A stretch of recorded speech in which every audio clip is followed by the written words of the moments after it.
Welcome to another general awareness discussion. In this video, we're going to talk about multinational companies or in general international business. Okay, now let's get started with this presentation. Firstly, let's understand what is the meaning of international business. International business is where you do trade between two or more countries. It's also known as foreign trade. Okay, now international business in very simple term, you could just refer to it as imports and exports. But for this particular video, we're going to talk about it in a little bit more detail. We will understand international business from the multinational company point of view. Okay, now why would multinational companies in fact decide to take their business to different countries around the world? Now, what is a multinational company, you might ask yourself? A multinational company is one which has its business in more than one country. Okay, remember, a multinational company is a type of company which has got its business in more than one country. Now, even let's say you're a small manufacturer in some corner of India, your main exports are to a small country like Sri Lanka. Even then, you are classified as a multinational company. It's not necessary that your products are being sold in a large country or in a superpower like the American subcontinent or Europe or any of these places. Even if you're selling it to a small country nearby as well, that is still considered that you are as a multinational company. Now, why do multinational companies decide to change their business? That is, they no longer want to keep their home country as their main market. They want to go about selling their products to the rest of the world. One main reason for that is more consumers. Now, more consumers is equal to greater profits. Yes, if you are going through the current affairs quite regularly, you will actually see how profitable companies are. No company today does its work from a social point of view. That is, their main purpose is not to give the society big benefits, but it's in fact to make profits, and that's perfectly fine. So one big reason why they would go about selling their products outside their home country is because there are more customers. Okay, McDonald's noticed that America is not fat enough, and now they're deciding to sell their products even in India. Okay, then labor specialization. If you look at automobile manufacturers, most of the major automobile manufacturers are concentrated in and around Japan. That is Japan, South Korea. That's where you would come across a large number of automobile manufacturers, or the best ones at least. Now, the reason that is there because you find better specialization when it comes to the auto industry. The auto industry demands a lot of manpower, especially when it comes to design and innovation. And as we have seen in the past, the Japanese happen to be one of the most innovative people in the world. And whatever innovation you come across in automobiles, you find it most of these innovations happening in Japan or in any of those countries nearby, Japan or South Korea. Okay? Then political conditions. If conditions in your home country are not so good, you decide to do your business in a place where the conditions are more favorable politically.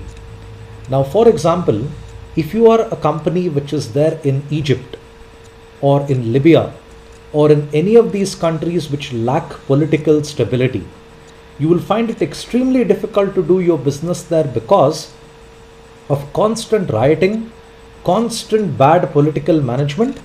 So you would decide that, okay, let me leave Egypt, let me leave Libya and move to a place where it's easier for me to do business. Now, I can say the same even for a domestic business as well in India. One of the reasons why you have little industry in places like West Bengal and Kerala is because of bad political conditions in those states. In fact, you saw that recently when it comes to Tata Motors, when they wanted to set up a manufacturing plant in West Bengal.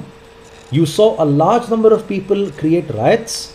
In fact, it was so serious, it was almost classified as a civil war. West Bengal is not politically stable. And you find many countries as well which follow the same pattern, and businesses feel Let's go to a place which is more welcoming towards us. In fact, since our home country itself is not so polite to us. And then, nearness to raw materials. One of the reasons why you see a large number of oil companies come from places where oil resources are quite high, because the raw material access has been made easy. Okay. In fact, most of the oil companies prefer to do their business nearby to the location where the oil is in fact available. Now, many of the oil wells in the world happen to be around the Gulf, Northern Africa.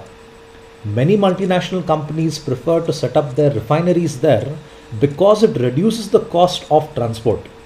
I mean, especially American companies are known for doing this. Mobil is one of them. Mobil has refineries in Uganda, Sudan, Northern Africa, and many countries around the Sahara. They have this because most of the oil wells happen to be there. It's not really possible for them to set up a pipeline all the way from the Sahara towards America. You can imagine how that distance is. You have to cross the whole Atlantic with that pipeline. The cost is going to be exorbitant. So rather than that, they prefer to keep their manufacturing closer to the raw material location itself because it reduces cost. And then, factors of production made more suitable. What better example for this other than China? One major cost for manufacturing is human capital. That is, paying your employees who are supposed to work. Now, any company tries to minimize this particular cost because it's one of the most expensive there is. One of the reasons why you find a lot of manufacturing happening in China is because the raw materials available there, particularly when I say raw materials, I mean here human capital, which is the major input for manufacturing, that happens to be available at low cost. And that's one of the reasons why you see pretty much everything is in fact made in China. There is even an old joke, I think by Robin Williams. He says even the free Tibet stickers are made in China. So you can see what these guys actually do. They pretty much make everything. Now, the advantages, large scale activities and revenues. McDonald's likes to pride itself when they say they've sold billions of burgers worldwide. You can actually imagine how many outlets this company must have in order to sell so many. This is not something which is easy to comprehend. This is an extremely large number we're talking here. All multinational companies are known for their large scale activities. I mean, just visit the websites of TCS, Infosys, or even Bharti Airtel. They will tell you with how many different locations they are actually doing their business. Airtel recently expanded their activities towards Africa, Singapore and Malaysia and even Sri Lanka.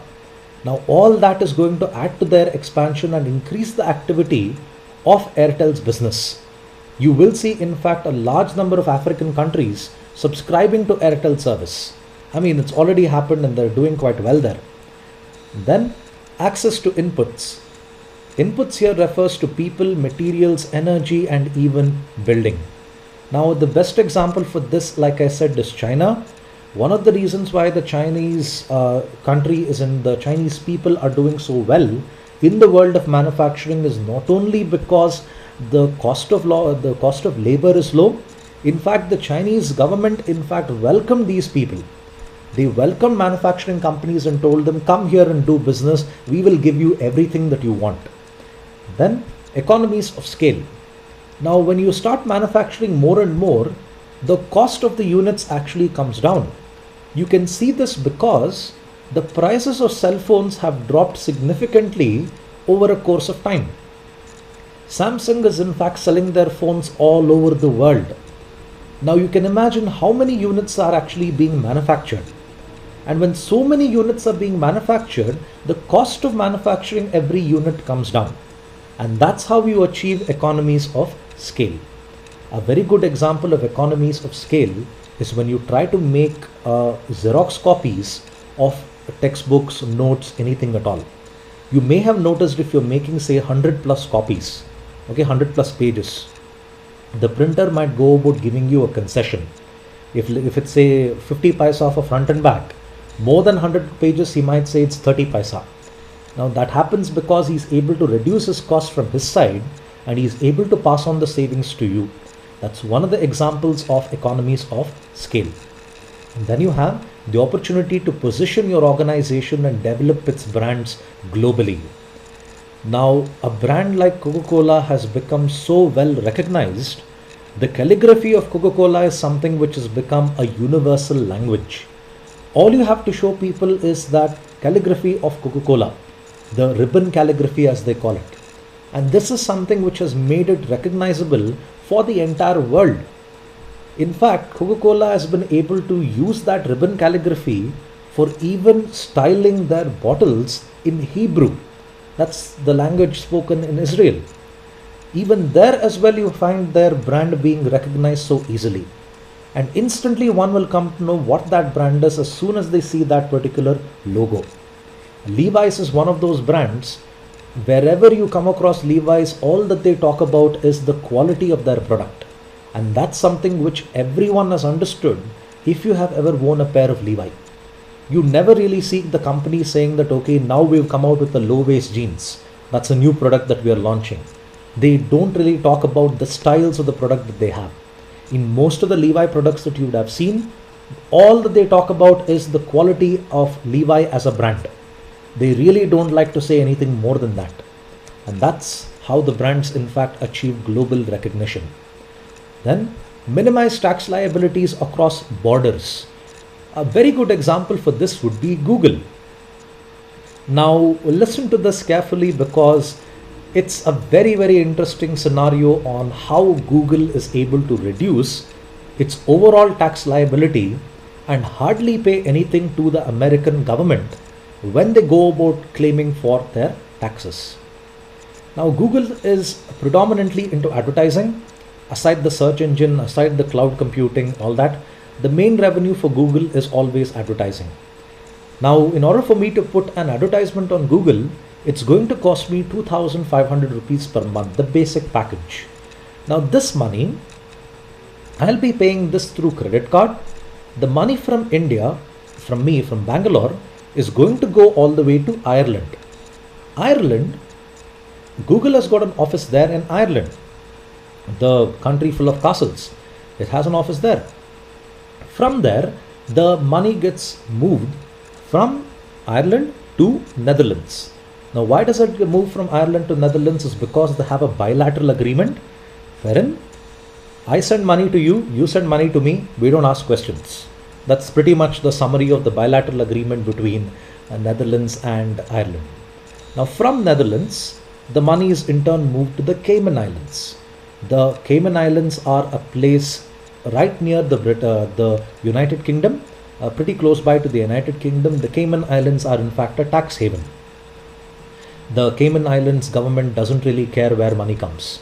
In fact, the government is so well off thanks to tourism, they don't have to tax anyone for anything.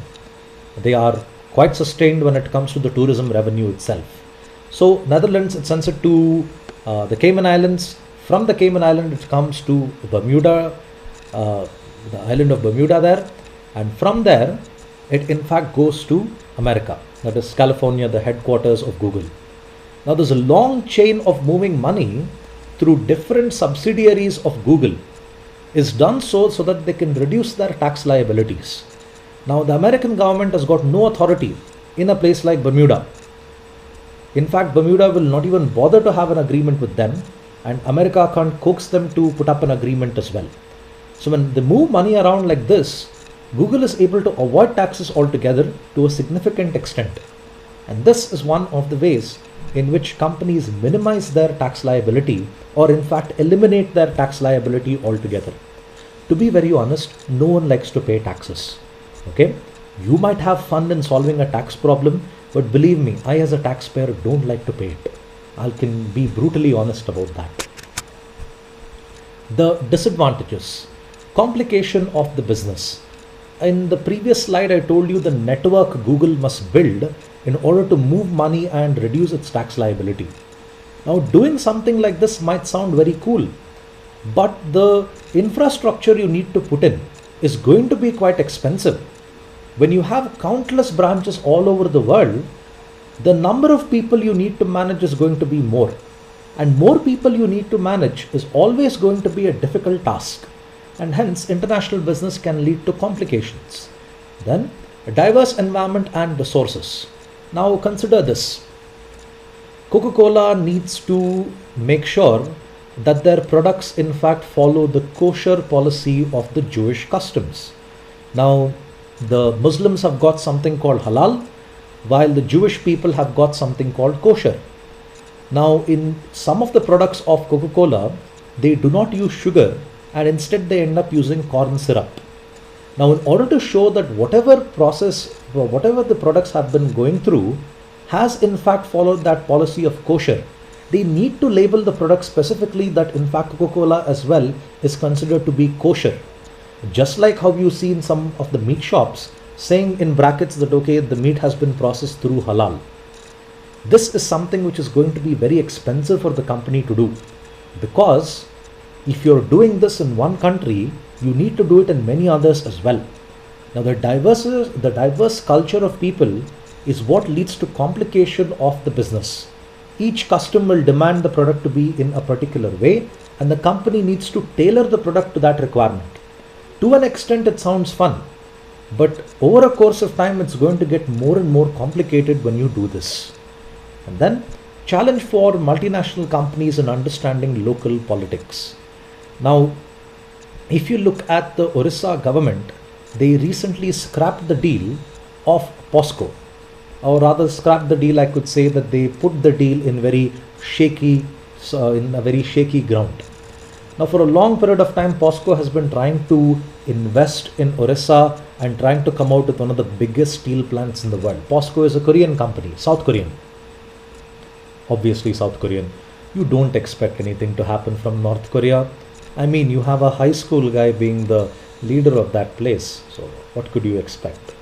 So POSCO is trying to do business in Orissa, and for a long period of time they've been pushed aside by the Orissa government. They've been telling them, okay, let's do it, let's do it, let's do it. And so far so good, that's never happened. The problem is international businesses expect to move things quite fast, because the faster they move, the easier it gets for them to make revenue. And local politics is always a concern for them and delays the course of their business, and in fact eventually delays their revenue as well. Then, notoriously slow pace for international business developments. Now, if you look at how long it took for an international business to fulfill a contract, it turns out to be quite long. Now, if you will refer to agreements between companies to do business, it's really not something which happens overnight. This could take years together for them to go about doing it. Now, consider the recall which is done by Toyota. Now, when they do a recall, they're going to recall lakhs of cars, and they're going to take a long period of time for them to go about fixing the problem. Now, this is what they refer to as the slow pace of development. As efficient as international businesses are, in many of the cases, these guys end up being quite slow, and in many cases, they end up being inefficient. Now, this is what you would refer to as one of the demerits of international business.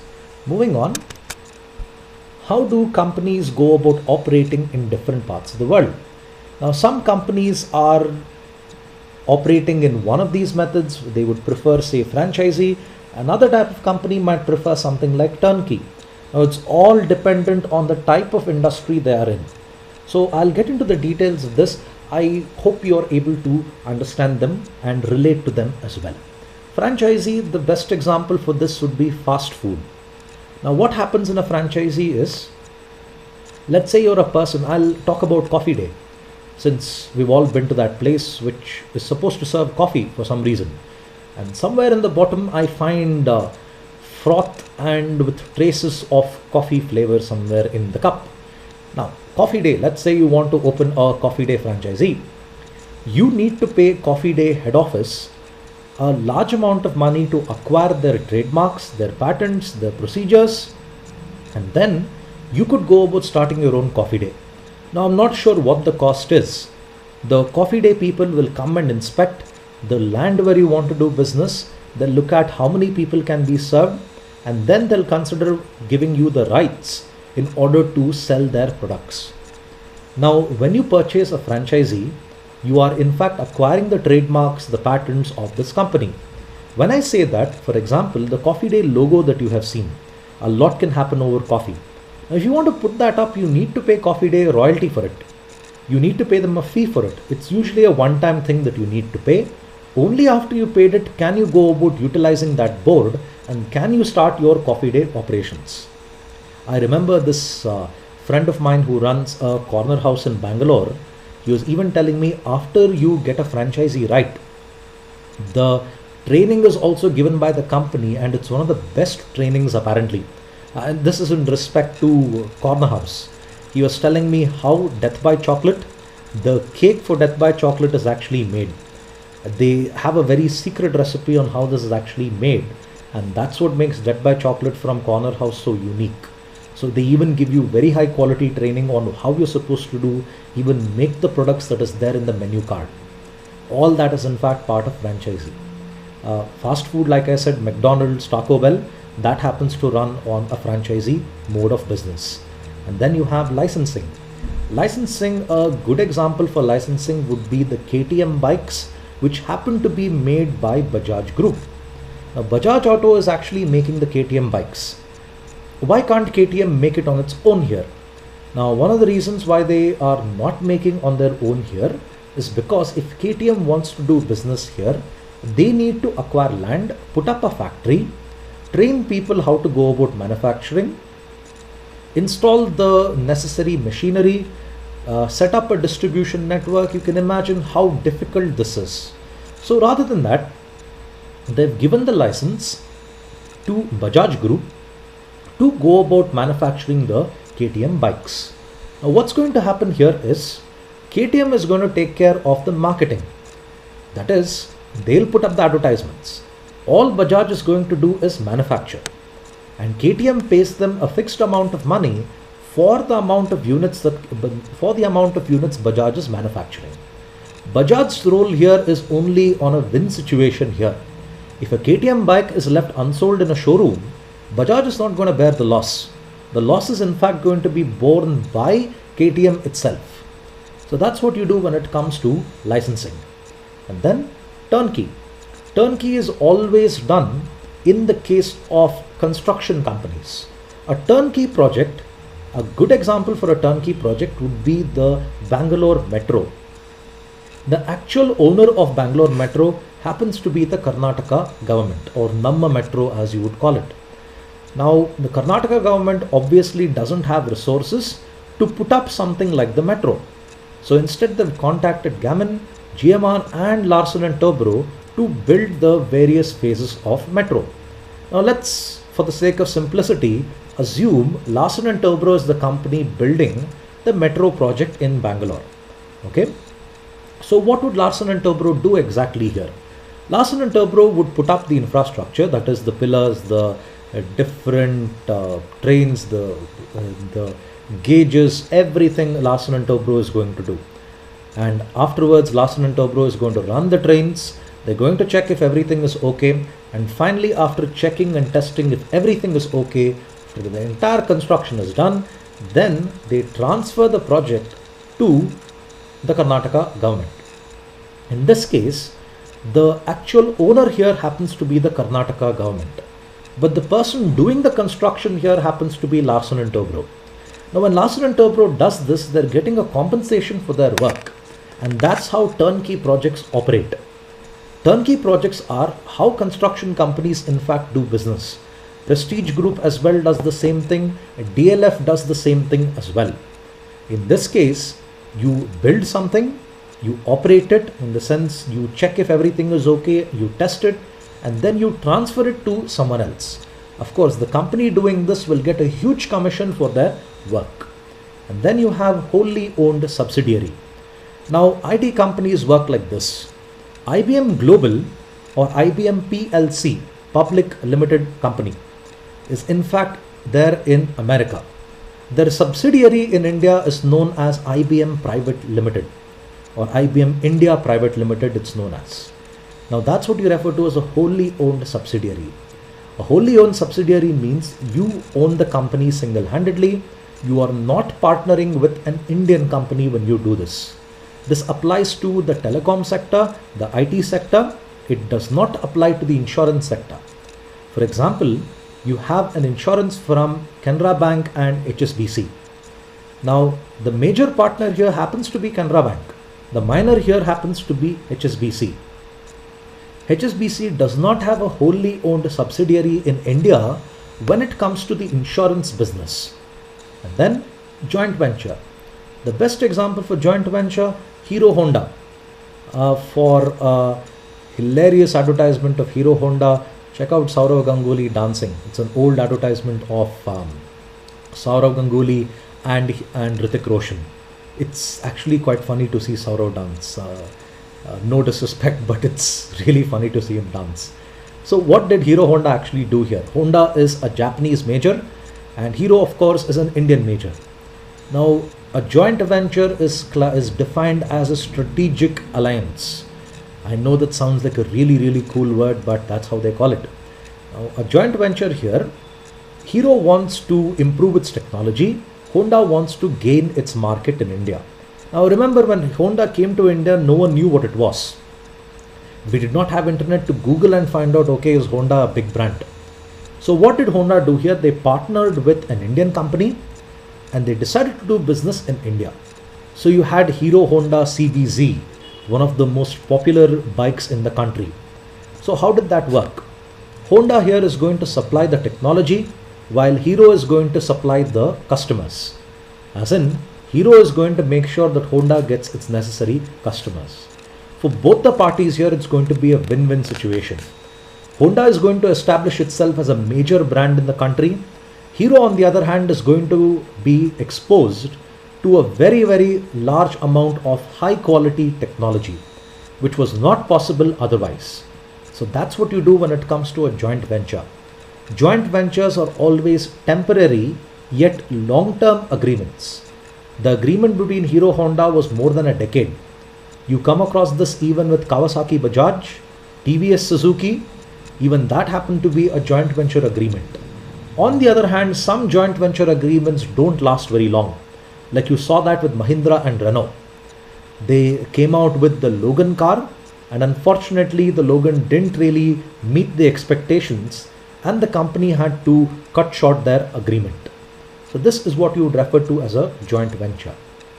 Like I said, each of these different ways in which a multinational company does business is purely dependent on the sector of industry they are part of.